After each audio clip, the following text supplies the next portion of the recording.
नमस्कार, लोकमंच न्यूज में आपका स्वागत है। मैं अलका सिंह। बुलेटिन की शुरुआत करते हैं उत्तर प्रदेश की खबर से। उत्तर प्रदेश पर्यटन विभाग की तरफ से मुख्यमंत्री पर्यटन संवर्धन योजना के तहत 180 करोड़ की लागत से बनने वाले महत्वपूर्ण पर्यटन स्थल के सौंदर्यीकरण और पर्यटन विकास कार्यों का शिलान्यास उत्तर प्रदेश के मुख्यमंत्री योगी आदित्यनाथ ने गोरखपुर के एनेक्सी भवन सभागार से ऑनलाइन किया। इस दौरान पर्यटन और संस्कृत धर्मार्थ कार्य मंत्री डॉक्टर नीलकंठ तिवारी सहित बड़ी संख्या में स्थानीय जनप्रतिनिधि मौजूद रहे। इस दौरान मुख्यमंत्री योगी आदित्यनाथ ने कहा कि हम सब कुछ न कुछ पर्यटन के विकास के कार्यों में जोड़ते रहें ताकि पर्यटन के विकास कार्यों में एक दूसरे को जोड़ सके।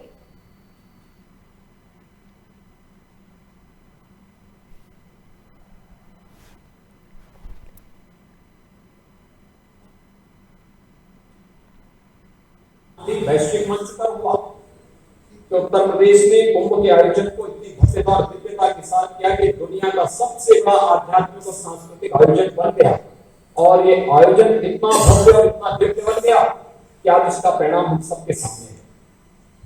यही प्रयास काशी में आदरणीय प्रधानमंत्री जी के मार्गदर्शन में काशी विश्वनाथ कॉरिडोर के निर्माण के साथ जोड़ा है। याद करिए, काशी में वैश्विक मंच पर हुआ उत्तर प्रदेश में कुंभ के आयोजन को। वहीं लखनऊ में सपा सुप्रीमो अखिलेश यादव ने प्रेस कॉन्फ्रेंस की। इससे पहले रामपुर से लेकर लखनऊ तक साइकिल यात्रा पहुंची, जहां बहुत से कार्यकर्ताओं ने साइकिल चलाई। प्रेस वार्ता में उन्होंने आरोप लगाते हुए कहा कि सरकार जानबूझकर मुकदमे कर रही है।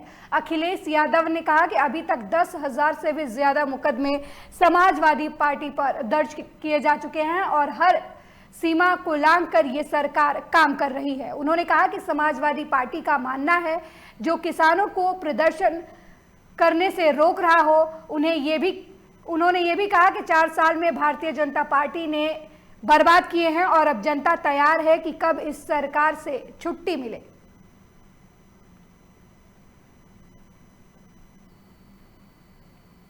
भारतीय जनता पार्टी की सरकार जब से आई है, भारतीय जनता पार्टी की सरकार में चिन्हित कर करके इनकाउंटर्स हुए।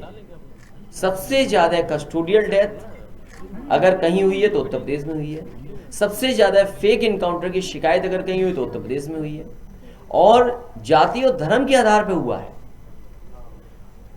इसके साथ साथ नेशनल ह्यूमन राइट कमीशन ने अगर सबसे ज्यादा नोटिस किसी स्टेट गवर्नमेंट को दिए तो उत्तर प्रदेश को दिए। जिस उत्तर प्रदेश में मुख्यमंत्री ये कहें कि ठोक दो तो पुलिस क्या करेगी। वहीं उत्तर प्रदेश सरकार के 4 साल पूरे होने के अवसर पर प्रदेश के कोने कोने में योगी सरकार की योजनाओं को बीजेपी पहुंचा रही है। आपको बता दें, इस दौरान गांव-गांव में चौपाल लगाई जा रही है। इसी क्रम में सफीपुर विधानसभा के बीजेपी विधायक बंबालाल दिवाकर ने 18 करोड़ योजना का लोकार्पण और शिलान्यास किया। वहीं बीजेपी विधायक ने लोकमंच से योगी सरकार की योजनाओं की खूबियां भी गिनाई।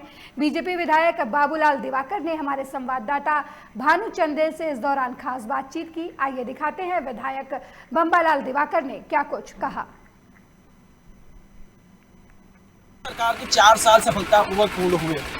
इन 4 सालों में कितनी बदली सूरत उत्तर प्रदेश की, कितना बदला बेरोजगार, कितना खत्म हुआ भ्रष्टाचार, कितनी लगाम लगी अपराध पर। इन्हीं कुछ मुद्दों को लेकर के आज हम बात करेंगे। उन्नाव जनपद विधानसभा सफीपुर से भाजपा विधायक बंबालाल दिवाकर से, जिन्होंने विधानसभा क्षेत्र में मुख्यमंत्री के 4 साल कार्यकाल जो पूर्ण हुए हैं उसको लेकर के कार्यक्रम का आयोजन किया हुआ है। राज जी, आपका स्वागत है लोकमंच पर। आपका बहुत धन्यवाद।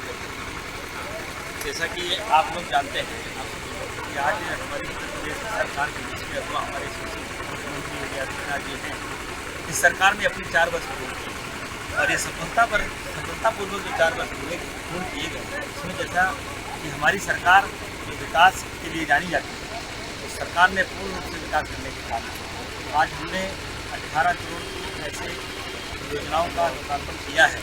इसमें गाँव को सड़क से जोड़ने का काम, ढेर सारी ऐसी बातें हैं। इसमें जो है संकल्प था हमारी सरकार का 2011 की जनगणना में जिन बजरों की आबादी, जिन गाँव की आबादी, जिन बजरों की आबादी 250 से ऊपर है, उनको जोड़ने का काम किया। तो आज लगभग पूरे हमारे क्षेत्र की लगभग सारी सड़कें से जुड़ चुकी हैं। आगामी चुनाव लेकर प्रचार फिर से खोला गया, तो इसको किस तरह देखते हैं आप? देखिए, ये तो एक वैश्विक महामारी थी, इस पर पूरा विश्व झेल इसको भर कर रहा था सरकार से। तो उत्तर प्रदेश के मैं माननीय मुख्यमंत्री जी को बधाई देना चाहता हूँ कि इस कोरोना काल में जो उन्होंने इस व्यवस्था को इस तरह उत्तर प्रदेश की व्यवस्थित को संरक्षित रखने का काम किया, पूरे 24 घंटे में 18 घंटे काम करके उन्होंने उत्तर प्रदेश को हमारे साथ में बात विधायक उमालाल जुरा का सफीपुर से, जिन्होंने सरकार की उपलब्धियों को गिनाया, लेकिन सरकार में जो अपराध हुए, चाहे हाथरस कांड हो, चाहे मक्की कांड हो, या जनपद का बिहार कांड हो, या अन्य कांड रहे हो, जहाँ पर महिलाएं सुरक्षित नहीं, घटनाएं हो रही, अपराधियों लेकर सरकार तो कहती है कि तो प्रदेश छोड़ दो, तो अपराध छोड़ दो, लोग राजनीति उन्होंने अपना ये जो नियम लागू किया, लेकिन अपराध उस पर नियंत्रण जो है अपराधी है वो अपने हरकतों से बात नहीं है। फिर आगामी चुनाव नजदीक आ रहे हैं, सड़क घोटाला खुल रहा है, अपराध पर अंकुश लगाने के लिए प्रशासन लगातार प्रयास कर रहा है, लेकिन वो समय तय करेगा कि वाकई में इस अपराध की जो ग्राफ है, जो ग्राफ है, इसमें कितना गिरावट हो पाती है और सरकार कितना सफल हो पाती है। 4 साल कार्यकाल सफलतापूर्वक सरकार का समाप्त हो चुका है, इसको लेकर के जगह जगह पर कार्यक्रम किए जा रहे हैं, सरकार की उपलब्धि गिनाया जा रहा है। फिलहाल अभी के इतना आगे भी मिलते कि नहीं देगा। वहीं यूपी के बलिया में आरक्षण को लेकर विधायक सुरेंद्र सिंह ने अजीबोगरीब बयानबाजी की है। आपको बता दें कि उन्होंने कहा कि देश के विकास को दुर्बल करने वाली व्यवस्था आरक्षण है। साथ ही इस दौरान उन्होंने सरकार को आरक्षण लागू करने की नसीहत तक दे डाली। विधायक ने यह भी कहा कि सेना के जवानों में आरक्षण नहीं है तो कुछ और चीजों पर भी आरक्षण नहीं होना चाहिए। उन्होंने कहा कि आरक्षण की वजह से दलित हो जा रहे हैं और पिछड़े का शोषण हो रहा है। इसके साथ ही उन्होंने कहा कि पिछड़ा वर्ग के 10 लाख महीना कमाने वाले खुद कह रहे हैं कि अब हम ओबीसी में रहने के लायक नहीं हैं और आरक्षण सही लोगों को नहीं मिल पा रहा। अपनी बयानबाजी की वजह से हमेशा चर्चा में रहने वाले बलिया के विधायक सुरेंद्र सिंह का अब आरक्षण को लेकर बयान आया है। सुरेंद्र सिंह का कहना है कि जिस तरीके से सेना के जवानों में आरक्षण नहीं होता, उसी तरीके से सरकार को आरक्षण के नियम बदल देने चाहिए। आरक्षण को लेकर अब सुरेंद्र सिंह का बड़ा बयान आया है।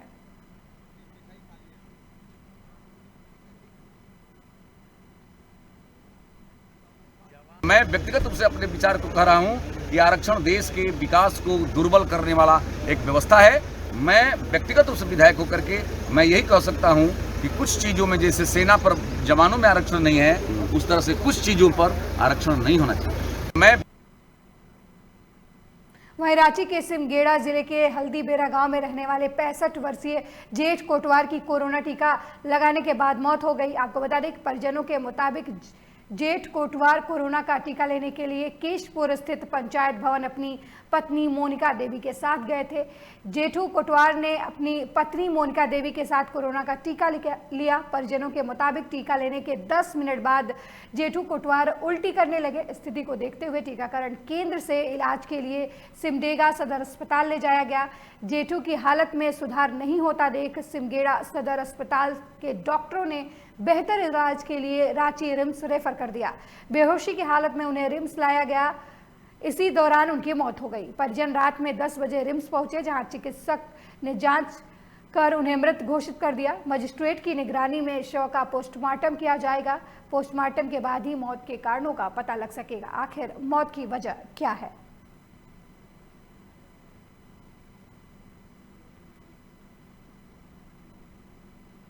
वहीं बीजेपी के राज्यसभा सांसद सुशील मोदी ने नेता प्रतिपक्ष पर जमकर निशाना साधा है।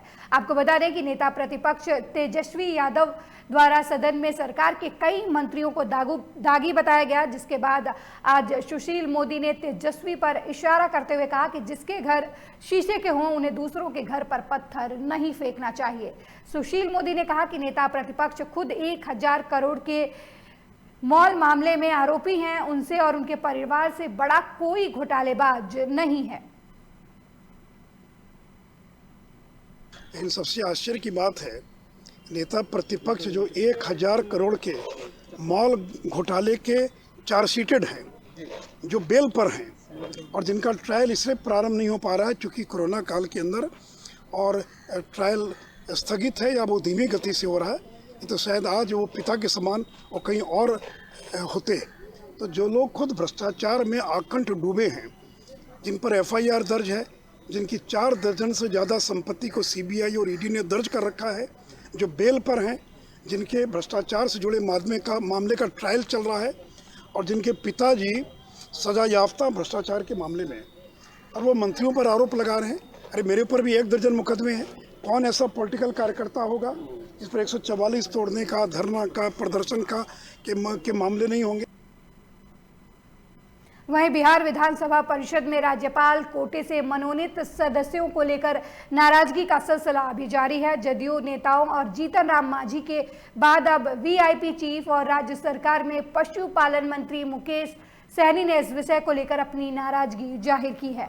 मुकेश सहनी ने कहा कि वीआईपी और हमको वादा किया गया था कि राज्यपाल कोटे से मनोनीत होने वाले सदस्यों में दोनों पार्टियों से को भी मौका दिया जाएगा, लेकिन चयन करने के दौरान हम लोगों से चर्चा तक नहीं की गई।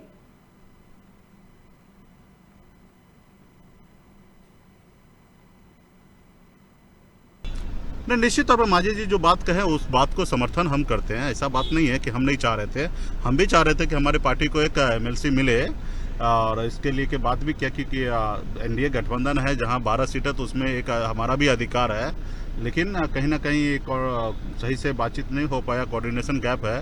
तो अभी जो हो गया उस पर अभी कितना क्या बहस करेंगे, लेकिन भविष्य में ना हो इसके लिए हम एनडीए साथी को भी कहेंगे कि कोई भी ऐसी बात हो तो उसके बैठ के बात किया जाए। और वहीं मुख्यमंत्री नीतीश कुमार ने दरभंगा के उच्च माध्यमिक विद्यालय जाले में करंट लगने से एक छात्रा की मौत और 8 अन्य छात्राओं के झुलसने की खबर पर गहरा शोक व्यक्त किया है। मुख्यमंत्री ने अपने शोक संदेश में कहा कि यह घटना दुखद है, वे इस घटना से आहत है। मुख्यमंत्री ने मृतक छात्रों के परिजनों को अविलंब 4 लाख रुपए मुआवजा देने का निर्देश दिया था, जिसके बाद दरभंगा के जिलाधिकारी ने मृतक छात्रा के परिजन को 4 लाख रुपए का चेक उपलब्ध कराया। मुख्यमंत्री ने इस दुखद घटना में सभी झुलसी छात्राओं के निःशुल्क इलाज की समुचित व्यवस्था कराने के भी निर्देश दिए। साथ ही उन्होंने उनके शीघ्र स्वस्थ होने की कामना भी की।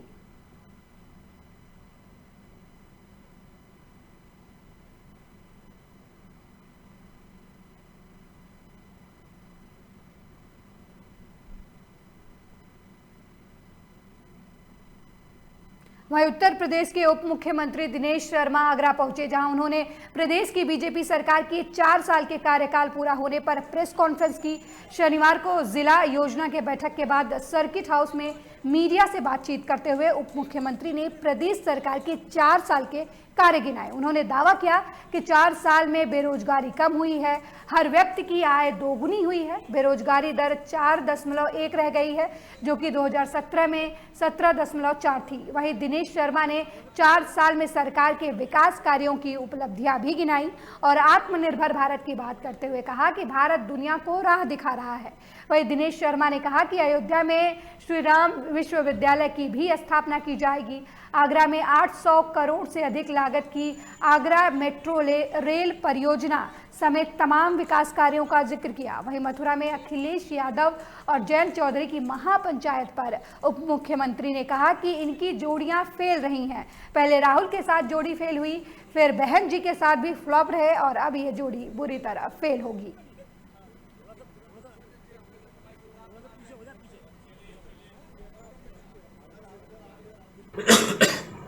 हम अयोध्या में श्री राम विश्वविद्यालय का गठन निजी क्षेत्र में करने जा रहे हैं, जहां वैदिक संस्कृत पर आधारित शिक्षा होगी, वैदिक मैथमेटिक्स का अध्ययन होगा, ज्योतिष केंद्र होगा, जहां पर कर्मकांड से संबंधित विभाग होगा।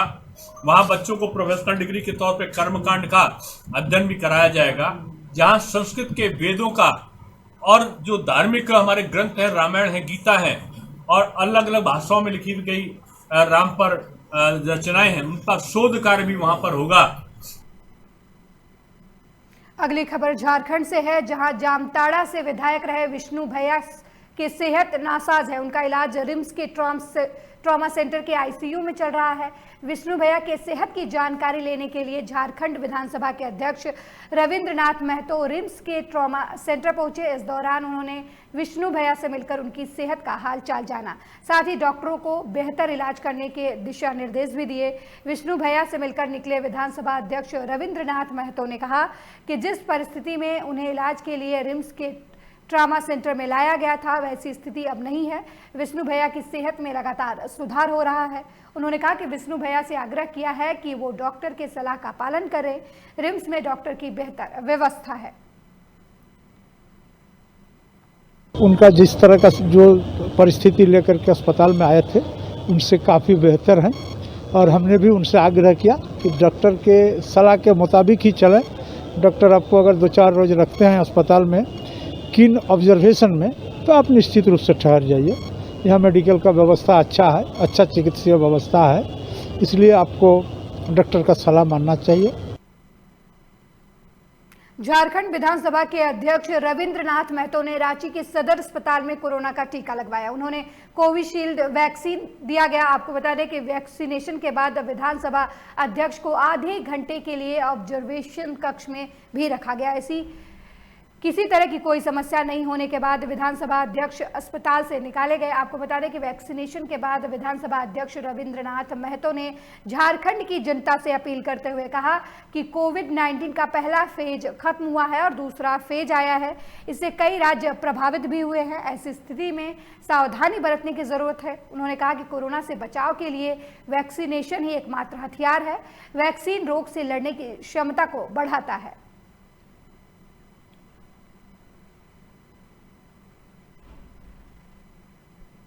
झारखंड के आवाम से ही मेरा अपील होगा, जो कोविड-19 पहला फेज और दूसरा फेज तमाम लोगों का खबर मिल रहा है और हम समझते हैं कि हमारे देश के अंदर में कई प्रोविंस इसमें अफेक्टेड हो चुका है। ऐसे परिस्थिति में हम लोगों को एहतियात बरतना चाहिए, सावधानी बरतना चाहिए और सावधानी के क्रम में जो वैक्सीनेशन है, जो अपने शरीर के अंदर में इम्यूनाइजेशन कैपेसिटी बढ़ाते हैं, तो उसके लिए हम लोगों को वैक्सीनेशन करना चाहिए ताकि लोगों को कोरोना से प्रभावित न होना। बढ़ते हैं अगली खबर की तरफ।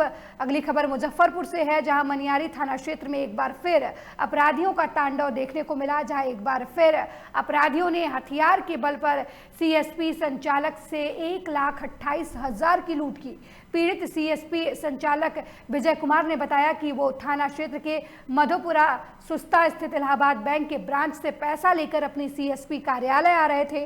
तभी थाना क्षेत्र के मथुरापुरा में एक बाइक सवार 3 अपराधियों ने हथियार दिखाकर 1,82,000 रुपए लूट लिए। पीड़ित ने बताया कि लूट का विरोध करने पर उनके साथ मारपीट भी की गई।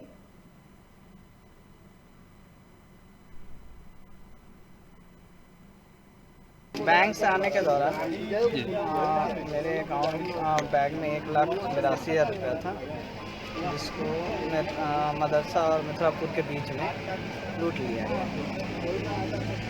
तो आप ये किस बैंक में जमा करने नहीं, निकासी करके आ रहे थे। हम सीएसपी संचालक हैं जी। और महंत मनियारी में हमारा सीएसपी इलाहाबाद बैंक का, इलाहाबाद इंडियन बैंक का, और माधोपुर सुस्ता से हमारा मेन ब्रांच जो है, कंसल्टेंट ब्रांच जो है, वो हमारा माधोपुर सुस्ता इलाहाबाद बैंक है। बैंक से आने के दौरान वहीं भाजपा के मुख्य सचेतक और बोकारो विधायक बिरंची नारायण विधानसभा क्षेत्र में लगातार सरकार से जनहित से जुड़े सवाल पूछे रहे हैं। इसी क्रम में बिरंची नारायण ने बोकारो इस्पात सेल की दुखती रख पर कई बार उंगली रखते हुए पिछले दिनों बीएसएल के बंद पड़े 3 दर्जन स्कूलों के बारे में सवाल पूछने के बाद विधायक ने बीएसएल में काम करने वाले ठेका मजदूर और करीब 1500 विस्थापितों को अप्रेंटिस ट्रेनिंग करा नौकरी नहीं देने के संबंध में सरकार से सवाल पूछा। श्रम मंत्री सत्यानंद भक्ता ने विधायक को लिखित में जवाब दिया। सरकार ने अपने जवाब में विस्थापितों के बारे में बताते हुए ये माना कि बोकारो इस्पात संयंत्र द्वारा 1500 विस्थापितों को प्राथमिकता मिलेगी।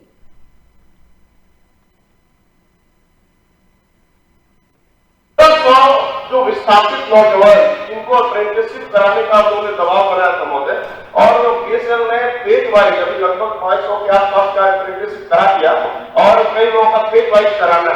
मेरा आग्रह सिर्फ इतना ही महोदय कि जो विस्थापित हैं, जो नौजवान हैं, उनको प्राथमिकता के आधार पर जब भी वैकेंसी लाए महोदय, मेरा इतना ही आग्रह है कि मैं ये नहीं कह रहा हूं कि अभी ज्वाइन करा दे, लेकिन जब भी वैकेंसी बीएसएल सरकार चाहती है।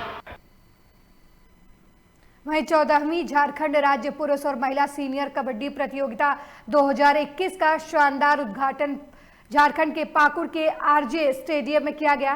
3 दिवसीय प्रतियोगिता का उद्घाटन डीसी कुलदीप चौधरी, एमपी मनीलाल मंडल, डीएफओ रजनीश कुमार, सांसद प्रतिनिधि श्याम यादव, झारखंड कबड्डी एसोसिएशन के अध्यक्ष राजीव रंजन मिश्रा और आयोजन समिति के अध्यक्ष अमलान कुसुम सिन्हा ने संयुक्त रूप से किया। कार्यक्रम को संबोधित करते हुए डीसी कुलदीप चौधरी ने कहा कि सभी 24 जिले से आए खिलाड़ियों का जिला प्रशासन स्वागत करता है। निश्चित रूप से पाकुड़ के लिए गर्व की बात है। कबड्डी खेल वर्तमान का खेल नहीं बल्कि बहुत पुराना खेल है। उन्होंने कहा कि संभावित कोविड-19 को देखते हुए गाइडलाइन का पालन करें, जिला प्रशासन आपका सहयोग करेगा।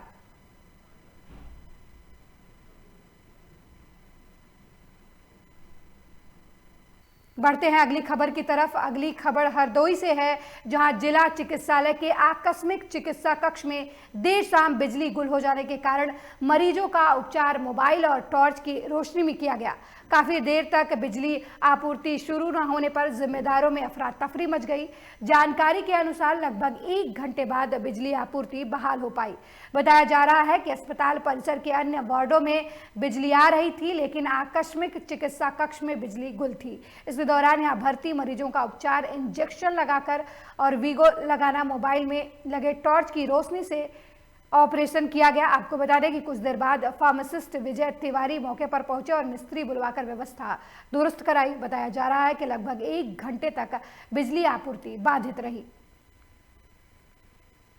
तो तुरंत ही जनरेटर भी चालू किया गया। उसी के बीच में किसी को आवश्यकता पड़ी है तो उसका टॉर्च से देख करके काम किया गया, टॉर्च जला करके आवश्यक कार्य किए हैं। अच्छा, ऑटो कट होना चाहिए, जैसे अगर लाइट जाती भी है तो बैकअप मिल जाना चाहिए तुरंत। तो क्या ये कुछ टेक्निकल? ऑटो कट होना चाहिए, लेकिन कभी कभी आ जाती कमी तो तुरंत ठीक भी कराया जाता है। तो तुरंत ही जनरेटर भी चालू किया गया। उसी के बीच में किसी को आवश्यकता पड़ी है।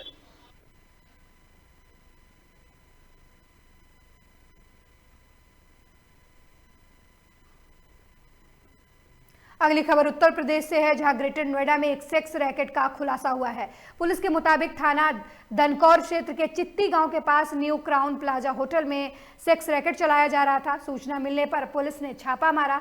छापेमारी के दौरान पुलिस ने मौके से कई लड़के लड़कियों को गिरफ्तार किया। बताया जा रहा है कि वहां लंबे समय से सेक्स रैकेट चलाया जा रहा था।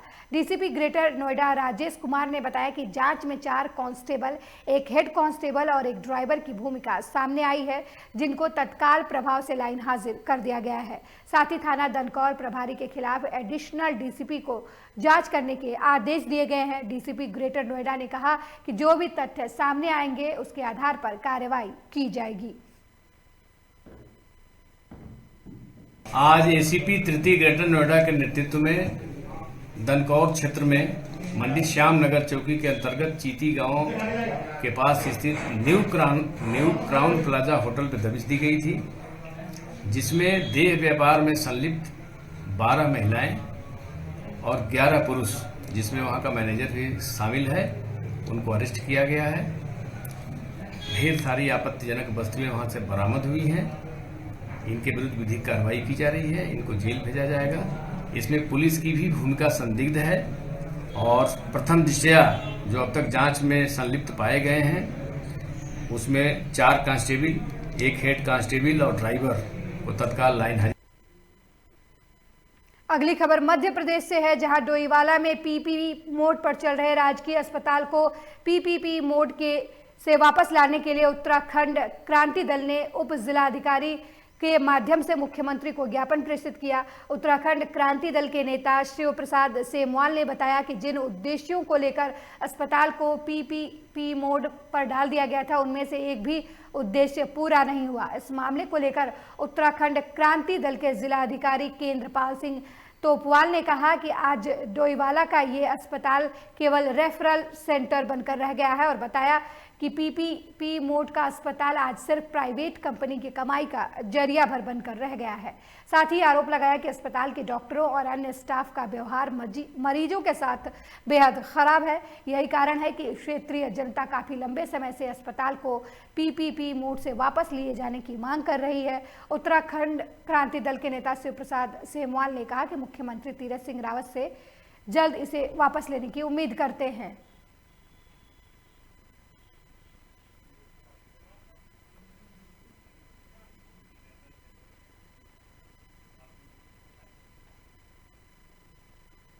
इस बुलेटिन में मेरे साथ फिलहाल इतना ही। देखते रहिए लोकमंच न्यूज। नमस्कार।